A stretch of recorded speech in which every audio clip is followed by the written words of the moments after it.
Monday, Monday. Here we go again. You're thinking, oh my goodness, look, I'm getting sunburned again on this half of my face. Did you have a nice weekend? Good, because you're back to the best day of the week, Monday morning. Anyway, yeah, I just took my boys to school again.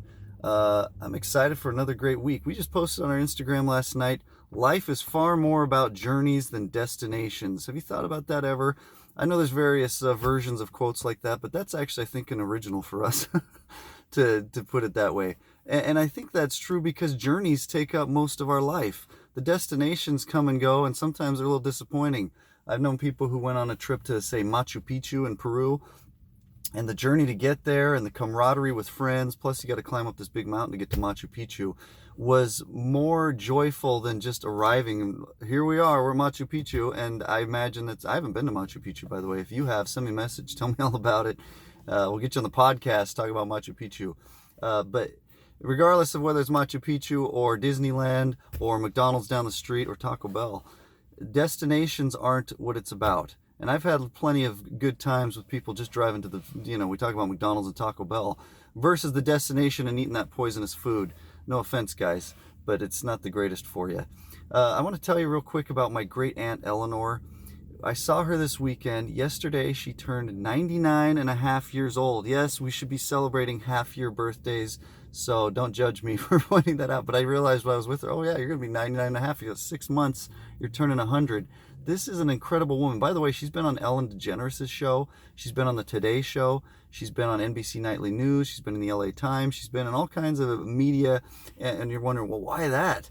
Well, back when she was in her early 20s, in the early 1940s, we had a little thing called World War II. She started building airplanes. They advertised for women. The men were out fighting the war. And so they had this thing called Rosie the Riveter. These women basically stepped up, built planes, tanks, other equipment, and just helped support the war effort. And she was one of those. And guess what? After the war ended, she continued on for decades. She turned, 40 and 50 and 60 and 70 and 80 and 90, and she was still building airplanes, my friends. And I don't know if you know anybody who does that. I'm not bragging, it wasn't me, but I'm proud as heck of my great aunt ELINOR. She went out and built these planes, the C-17 in particular, for all these years. Go check out those videos. If you want, I'll send you a link to the full version of the segment on Ellen.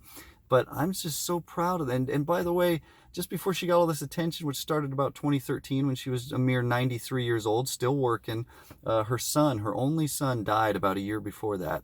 And her grandson came, took care of her, lived with her, and he just died a little over a month ago. And he was just 48 years old. And so I took her to the cemetery to visit them this weekend. And the pain of a mother is just a profound, when you lose a child, and by the way, when you live to be 99 and a half plus, you're going to be losing people, guaranteed. People just aren't living that. But to lose your son and then your grandson on top of it, this is an incredible woman. And by the way, Boeing has not taken the care of a person that they should have, who built planes for them for over 70 years. So I don't know, again, if you know anybody who's done anything like that. But again, life is far more about the journey than the destination. ELINOR's had a beautiful journey and a tremendous example in work ethic. And I want us to take that into account. One of the things she said, one of her speeches she gave to thousands of people, was that we made history, now it's your turn. Think about this, what we call the greatest generation. It's our turn to step up and make that happen again. I could go on and on and on as I talk about it. I saw some pictures she showed me, my grandparents, because her sister is my grandmother, who passed away, by the way. She's the last of 4 girls in her family, still alive.